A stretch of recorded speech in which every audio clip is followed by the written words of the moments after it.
நன்மை செய்யும் பூச்சிகள் அப்படின்னா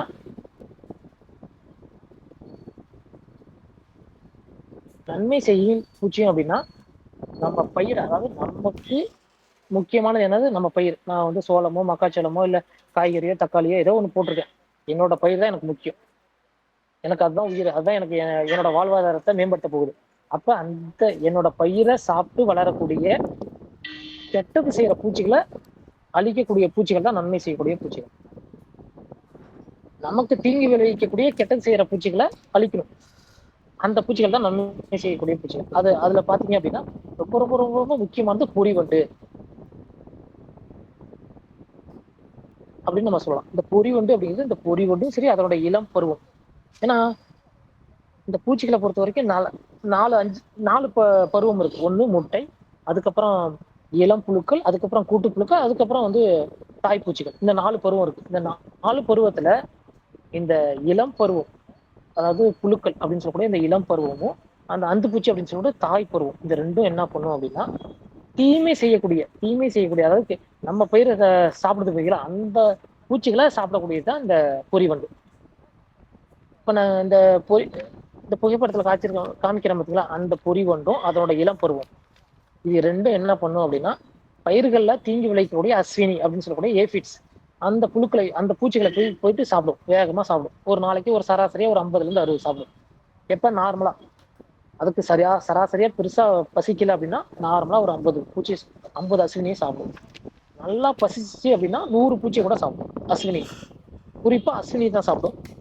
அஸ்வினி இல்லாத நேரங்கள்ல மட்டும் என்ன பண்ணும் அப்படின்னா இந்த இந்த பேனு, இந்த செம்பேனு, அதே மாதிரி வந்து பாத்தீங்கன்னா இந்த தத்துப்பூச்சி, அதே மாதிரி பாத்தீங்கன்னா அந்த மாவு பூச்சி, இதனோட பல்வேறு படிகள் இருக்கு பாத்தீங்களா, இளம் பருவம், முட்டை, இதெல்லாம் சாப்பிட்டு சாப்பிட்டு வாழும். அப்ப நம்ம பயிர்களுக்கு தீங்கி விளைவிக்கக்கூடிய ஏதோ ஒரு பருவத்தை சாப்பிடக்கூடிய பூச்சிகள் தான் நம்ம வந்து பார்க்கக்கூடிய இந்த நன்மை செய்ய பூச்சிகள் பொறிவண்டு. இந்த பொறிவண்டு அப்படின்னா ஒன்னே ஒண்ணு நம்ம தெரிஞ்சுக்கணும், அஸ்வினியை சாப்பிடும், நல்லா சாப்பிடும். அஸ்வினி இதுல வரும், உளுந்துல வரும், கடலையில வரும், அதே மாதிரி பாத்தீங்கன்னா தட்டைப்பயிர்ல வரும், பயிர் வகை பயிர்கள் நிறைய வரும். அப்ப இந்த மாதிரியான பயிர்கள்ல அஸ்வினி இருக்கு அப்படின்னா நம்ம உடனடியா மருந்து தெளிக்க கூடாது. அஸ்வினி இருக்குன்னா கொஞ்சம் விட்டுட்டு பார்க்கணும். சரி, ஓகே, நன்மை செய்யக்கூடிய பொறிவண்டு வருதா இல்லையா அப்படிங்கிறத பார்க்கணும். நம்ம எடுத்த உடனே மருந்து தெளிச்சிட்டோம் அப்படின்னா கண்டிப்பா இந்த நல்லது செய்யற பூச்சிகள் அங்க வரவே வராது. ஏன்னா மருந்துகளுக்கு அஸ்வினி சாகுதோ இல்லையோ இந்த பொறிவண்டுலாம் செத்து போயிடும். அந்த அந்த ஸ்மெல்லே அந்த ஸ்மெல்லுக்கே இது ஒத்துக்காது. அந்த ஸ்மெல்லை கண்டாலே ஓடி போயிடும். தவறுதலா நீங்க அதை அடிச்சிட்டீங்க அப்படின்னா இந்த பொறிவண்டு எல்லாம் செத்து போயிடும். பொறிவண்டு அப்படின்னாவே சாறு உறிஞ்சுற பூச்சிகள், அஸ்வினியா இருக்கட்டும், தத்துப்பூச்சியா இருக்கட்டும், இலைப்பேனா இருக்கட்டும், செம்பேனா இருக்கட்டும், செதில் பூச்சியா இருக்கட்டும், எதுவா இருக்கட்டும், எல்லா வகையான சாறு உறிஞ்ச பூச்சிகளை சாப்பிடக்கூடியதுதான் இந்த நன்மை செய்யக்கூடிய பொறிவண்டு. ஆனா இதுக்கு பிடிச்ச பிரதானமா ஒரு பூச்சி என்னன்னு பாத்தீங்கன்னா அஸ்வினி. முதல்ல அஸ்வினியை தான் நல்லா விரும்பி விரும்பி சாப்பிடும். அது இந்த தாய் வண்டா இருக்கட்டும், அதே மாதிரி இளம் புழுக்களா இருக்கட்டும், ரெண்டுமே. இதுல என்ன நம்ம கவனிக்கணும் அப்படின்னா, அஸ்வினி இருக்கு அப்படின்னா விட்டுருணும். ஏன்னா அஸ்வினி இருந்தாதான் அங்க அந்த வண்டே வரும். அஸ்வினியே இல்லாம இந்த வண்டு வரவே வராது. அஸ்வினி இருந்தா மட்டும்தான் அந்த பொறி வண்டு வரும். அப்ப அஸ்வினியை நம்ம விடணும், ஓரளவுக்கு விடணும். எப்ப விடணும், எந்த அளவுக்கு விடணும் அப்படின்னா இந்த பொருளாதார சேதார நிலை அப்படின்னு இருக்கு, அது வரைக்கும் விடணும். அதாவது இந்த செடியில இத்தனை பூச்சிகளுக்கு மேல போனாதான் நமக்கு வந்து மகசூல் இழப்பீடு ஏற்படுது, அது வரைக்கும் ஒன்றும் பிரச்சனை இல்லை அப்படிங்கிற வரைக்கும் நம்ம வெயிட் பண்ணணும்.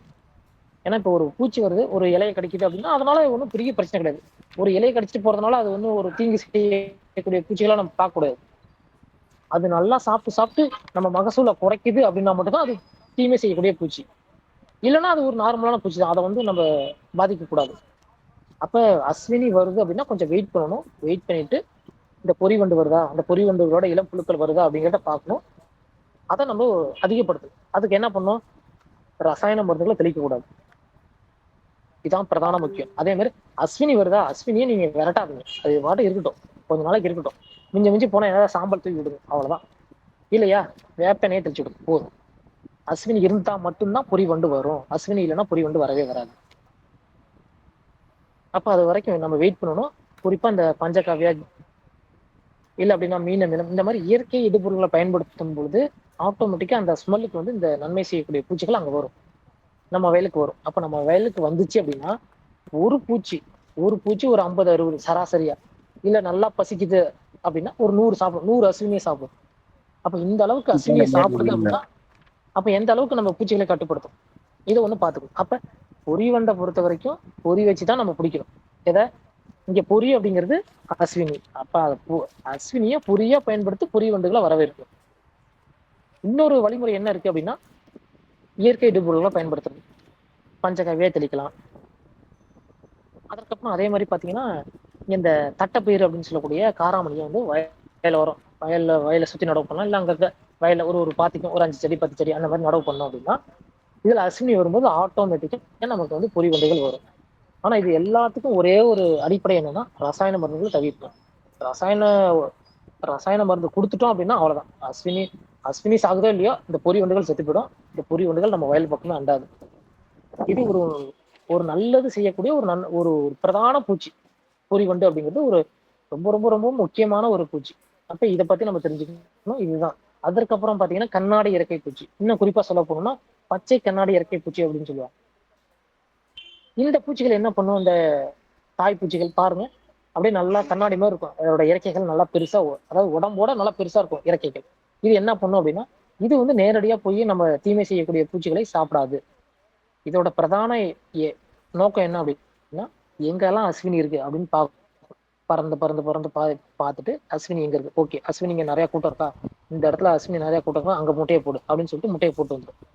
அந்த முட்டையில இருந்து வரக்கூடிய இளம் புழுக்கள் நல்லா பாருங்க, இந்த புகைப்படத்துல பாருங்க, கீழே பாருங்க, பார்க்கறதுக்கு முதலை மாதிரி இருக்கும். நல்லா பாருங்க, அந்த ஜூம் பண்ணி பாருங்க, முதலை மாதிரி இருக்கும். இது என்ன பண்ணும், இந்த அஸ்வினியை தூக்கிடும். அப்படியே தூக்கி அந்த அதோட முன்னாடி வந்து பாத்தீங்கன்னா 2 கொடுக்கு மாதிரி இருக்கும், அந்த 2 கொடுக்குலையும் கையில வச்சுக்கிட்டு நல்லா சாரை உறிஞ்சு கூப்பிட்டு சாப்பிட்ரும். இப்ப நம்ம எப்படி இளநீர் குடிக்கிறோம், நம்ம 2 கையை பிடிச்சி அப்படியே மேல தூக்கி குடிக்கிறோம், அந்த மாதிரி இது அஸ்வினி அப்படியே அழகா தூக்கி ஓட்டை போட்டு சாரை உறிஞ்சு குடிச்சிட்டு தூக்கி போடும். இதுதான் இதோட பிரதான வேலை. இது பாத்தீங்க அப்படின்னா ஒரு வாரத்துக்கு 1000 அஸ்வினியை சாப்பிடுமா. 1000 அஸ்வினியும் என்னாச்சு, அப்ப இந்த மாதிரி ஒரு 100 பேர் இருந்தா நம்ம வயல்ல ரசாயன மருந்து அப்படின்னு சொல்றதுக்கு வேலையை தேவை இல்ல. அப்ப இந்த பூச்சிகளை வரவேற்கணும் அப்படின்னா ஒண்ணு நான் சொன்ன மாதிரி ரசாயன மருந்துகளை தவிர்க்கணும், காராமணி தட்டைப்பயிர் அந்த மாதிரி பயிர்களை நம்ம வந்து சாகுபடி பண்ணணும். இல்ல அப்படின்னா இந்த கண்ணாடி இறக்கிய பூச்சிகள் உற்பத்தி பண்ணி தராங்க, அதை நம்ம வாங்கிட்டு வந்து வயல்ல நம்ம விசிட்டிங் கார்டு மட்டும் எடுத்துட்டு வர சொல்லு. இந்த மாதிரி பண்ணாவே போதும், இந்த அஸ்வினி அப்படின்னு சொல்லக்கூடிய சாரூஞ்ச பூச்சியை கட்டுப்படுத்தலாம். இந்த கண்ணாடி இறக்கிய பூச்சிகள் அஸ்வினி மட்டும் இல்ல, அதே மாதிரி இதர சாரூஞ்ச பூச்சிகளான தத்துப்பூச்சி, இலைப்பேன், செம்பேன், செதில் பூச்சி இந்த மாதிரியான பூச்சிகளையும் சாப்பிடக்கூடிய திறன் உடையது. எப்ப அப்படின்னா அஸ்வினி இல்லாத போது மட்டும்தான். அஸ்வினி இல்லை அப்படின்னா மட்டும்தான் சாப்பிடும், மற்ற நேரங்கள பெருசா விரும்பாது. Next slide, green next. Okay, அடுத்தது வந்து பாத்தீங்கன்னா இந்த சிர்பிட்டி அப்படின்னு சொல்லியிருக்கோம்ல, இது வந்து பாத்தீங்கன்னா நமக்கு ஹெலிகாப்டர் பறக்குது அந்த மாதிரி தான் பறக்கும். எப்படி அப்படின்னா அப்படியே மேல பயிர்களுக்கு மேல பறந்துகிட்டே இருக்கும், ஒரே இடத்துல இருந்து பறந்துட்டே இருக்கும், நகராது, ஆனா ஒரே இடத்துல நிற்கும். அப்படியே பறந்துட்டே இருந்துட்டு எங்க பூச்சி இருக்கு, எங்க அஸ்வினி இருக்கு, எங்க சாரூஞ்ச பூச்சி இருக்கு அப்படின்னு பார்த்துட்டே இருக்கும். பார்த்துட்டு அங்க போய் முட்டையை வச்சுட்டு வந்துடும். இதோட பிரதான ஒர்க் என்னன்னா எங்க கூட்டமா இருக்காங்க, எங்க கெட்டது செய்யறவங்க கூட்டமா இருக்காங்க, அங்க போய் நான் முட்டை இடணும். அதான் அதோட பிரதான நோக்கம். கெட்டது செய்யறவங்க எங்க அதிகமா இருக்காங்களோ வாய்ப்பகுதியே கூர்மையா இருக்கும், எப்படி நேரா இருக்கும். ஆனா கெட்டது செய்யக்கூடிய நாய்ப்பூச்சியோட இது பாத்தீங்கன்னா வாய்ப்பகுதி பாத்தீங்கன்னா வளைஞ்சிருக்கும். ஏன் அப்படின்னா இப்ப நான் வந்து கெட்ட செய்ய போறேன், அப்ப போய் நான் ஒரு பூச்சில போய் சாரை உறிஞ்சிடும் அப்படின்னா, இல்ல ஒரு செடியில போய் ஒரு சாரை உறிஞ்சிடும் அப்படின்னா என்னோட வாய்ப்பகுதி நல்லா கூர்மையா இருக்கும். ஆனால் நல்லது செய்யக்கூடிய பூச்சிகளோட நாவாய் பூச்சிகளோட வாய்ப்பகுதி வளைஞ்சிருக்கணும். அப்பதான் கெட்ட செய்யற பூச்சிகளை அப்படியே பிடிச்சி தன் வசம் வச்சுக்கிட்டு, இப்ப நான் இருக்கேன் அப்படின்னா எங்க 2 கையும் பிடிச்சி பக்கத்துல வச்சுக்கிட்டு அதுக்கப்புறம் அந்த கொடுக்க உள்ள நுழைச்சி சாரை உறிஞ்ச முடியும். நாவாய் பூச்சினாவே சாரை உறிஞ்சக்கூடியதுதான், ஒன்னே ஒண்ணுதான். எந்த நாவாய் பூச்சினா கொடுக்கு முன்னாடி இருக்கோ, அதாவது வாய்ப்பகுதி நல்லா கூர்மையா இருக்கோ அதெல்லாம் கெட்ட செய்யக்கூடியது, எதெல்லாம் வளைஞ்சிருக்கோ அதெல்லாம் நன்மை செய்யக்கூடியது. அவ்வளவுதான். இல்ல இதை தாண்டி இன்னும் நல்லா கூர்மையா கவனிக்கணும் அப்படின்னா முன்னங்கால்கள் ரெண்டுமே நல்லா ஷார்ப்பா ரம்ப மாதிரி இருக்கும். அதே மாதிரி பாத்தீங்கன்னா உடம்பு பகுதி நல்லா ஹார்டா இருக்கும், ரொம்ப தடிமனா இருக்கும். இதெல்லாம் வந்து நன்மை செய்யக்கூடிய நாவாய் பூச்சிகளுக்கு சில எடுத்துக்காட்டுகள். நாவாய் பூச்சியை பொறுத்த வரைக்கும் முட்டைகள், இளம் புழுக்கள், சாறு உறிஞ்சுற பூச்சிகள் அப்படின்னு பாரபட்சம் இல்லாம எல்லாத்தையும் சாப்பிடக்கூடியது. எல்லா வகை பூச்சியுமே சாப்பிடக்கூடியது தான் இந்த நாவாய் பூச்சிகள். அப்ப இந்த நாவாய் பூச்சி இருக்கு அப்படின்னாவே நம்ம என்ன பண்ணணும்? கண்டிப்பா ரசாயன மருந்தை தவிர்க்கணும். அவ்வளவுதான். வேற ஒண்ணுமே கிடையாது. ரசாயன மருந்தை மட்டும் தெளிக்காம கொஞ்ச நாள் வெயிட் பண்ணணும். கொஞ்சம் காத்திருக்கணும், அவ்வளவுதான். கொஞ்சம் காத்திருந்தோம்னா ஆட்டோமேட்டிக்கா இந்த தீமை செய்யக்கூடிய பூச்சிகளை எல்லாத்தையும் அழகா கபரிக்கலம் பண்ணிடும்.